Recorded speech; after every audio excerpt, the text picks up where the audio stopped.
Yeah, I'm nervous, as I think everybody else in this world. You don't have to hide that. I'm nervous, I'm sometimes anxious or whatever, but I think that's a part of life, and I think it's about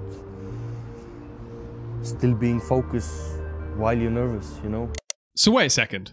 The man who people think of as this cold, goal-scoring robot gets nervous and anxious, but he's still able to score the most goals in a single Premier League season in his debut campaign in the league? Who would have thought it? Performance anxiety is something athletes desperately try to avoid. We all know the feeling. Those pre-game jitters, feeling like you're going to be sick, or just wanting the game to be over before it's even started. But here's the thing.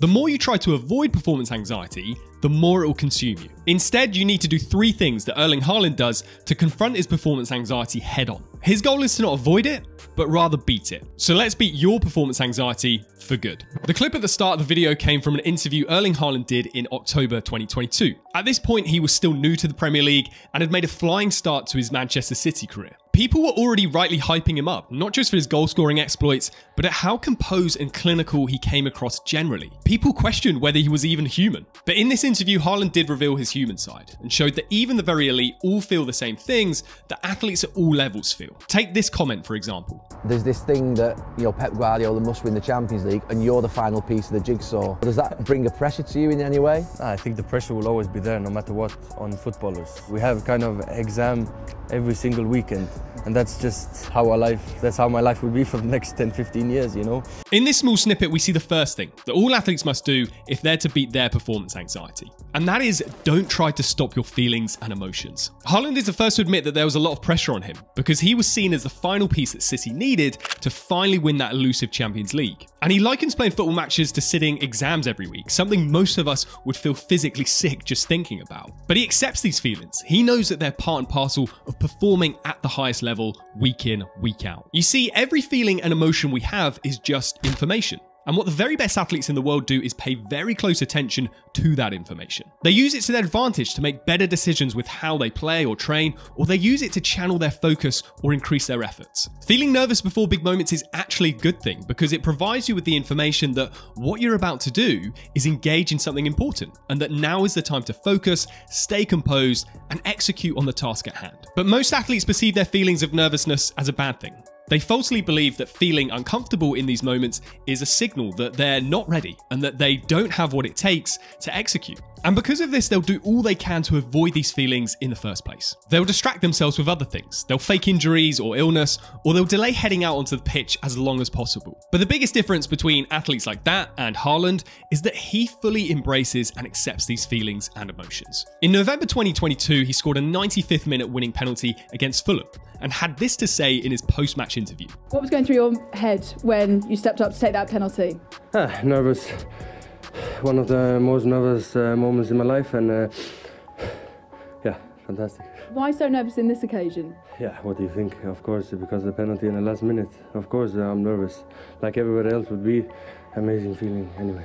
How many people would label being nervous as an amazing feeling? The reason Haaland has been able to do this is because he's become highly skilled in reappraising stress, or in other words, labeling and channeling stress in ways that actually facilitate peak performance rather than ruin performance. This is a skill I cover in my course Composure Amid Chaos, which teaches you the skills that clutch performers turn to in order to always remain calm under pressure. If you're interested, you can check it out by clicking the link in the description. But back to the point here, the first and biggest step that you must take in order to beat your performance anxiety is to just fully accept all the feelings and emotions that you experience in high pressure moments. If you try to run away from them, they'll just hunt you down and become even stronger and even more severe. But of course, it's not enough to just accept these feelings. You have to be able to actually manage and deal with them in the most productive ways possible. So what else does Erling Haaland do in order to beat his performance anxiety? Well, going back to taking high pressure penalties, Haaland has openly said that his approach is to focus on staying calm, on breathing, on trying not to think of what could happen if I miss. That's the worst thing to do.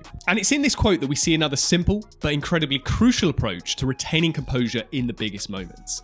And that is staying present oriented.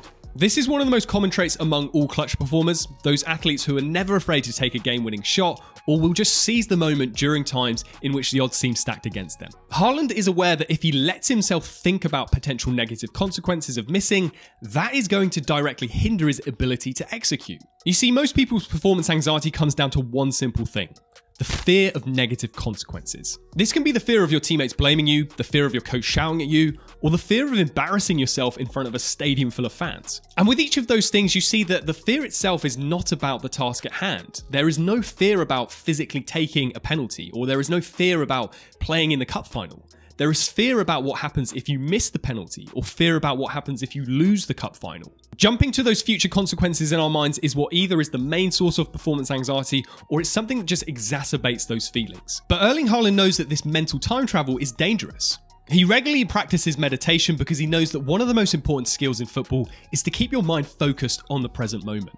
And that doesn't just go from stopping yourself thinking about future consequences, it also goes for dwelling on the past. At the start of the 2023-24 season, Haaland missed a few massive chances against West Ham, including this absolute sitter. And what would most athletes do in that situation? They'd become consumed with the anxiety felt after missing that chance. They'd keep replaying it in their mind over and over, which then eats away at their confidence and ultimately leads to a terrible performance for the rest of the game. But not with Haaland. He kept playing moment to moment and eventually got his goal in the 86th minute to seal 3-1 victory for his side. If you only think about the present, then you don't have the mental capacity to get overly consumed with performance anxiety. Because you're not spending any mental energy on thinking, oh, what if I miss? Or I can't believe I screwed up on that chance. Instead, you're locked into the task at hand. Your brain is clear to just concentrate on the play or the movement, and this allows you to execute with deliberate focus. That's why Haaland gets compared to a robot or a machine, because a machine just follows the program of steps that it needs to take in order to meet an objective. It doesn't think about, oh, what happens after this action is taken. It just takes the action. But even after knowing that you need to accept what you're feeling when it comes to performance anxiety, and also that it's super important to remain present-oriented, it can be hard to do those things if that performance anxiety is constantly present and just eating away at you. What can you do to beat it before it even has a chance to rise? Well, Erling Haaland has found a secret weapon for this. It's something that if it came in a pill form, would be the most taken legal performance-enhancing drug. And he revealed it in an interview on Logan Paul's podcast. I think sleep is the most important thing in the world. Simple kind of things, blue blocking glasses, shutting out all the signals and everything. That's what I'm talking about. Sleep is not sexy, but as Haaland says, it's the most important thing. And most people know its physical benefits for recovery, but they don't always appreciate the mental benefits that it has. A study published in 2019 by Matthew Walker and colleagues showed that a sleepless night can raise your anxiety levels by up to 30%. But just think about it for a second. The CIA has historically used sleep deprivation as a torture technique on those they're interrogating.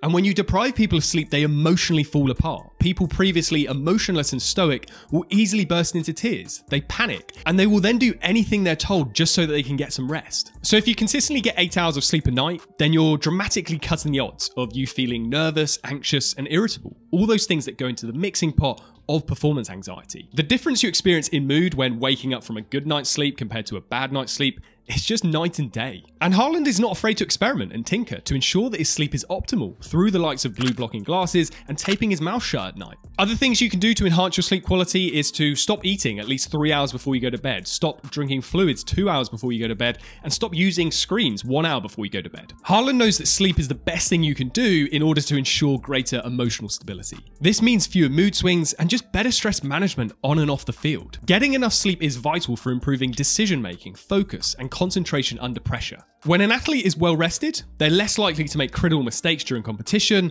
which ultimately reduces that risk of performance anxiety. Again, that's why Haaland seems always so in control and calm on the pitch. His consistency lies in the fact that he makes it a priority to get consistent sleep. He's not like other players who hit the clubs when they know that they've got a day off scheduled the next day, nor is he up until 2 AM in the morning every night playing video games. So ask yourself, are you really getting enough sleep?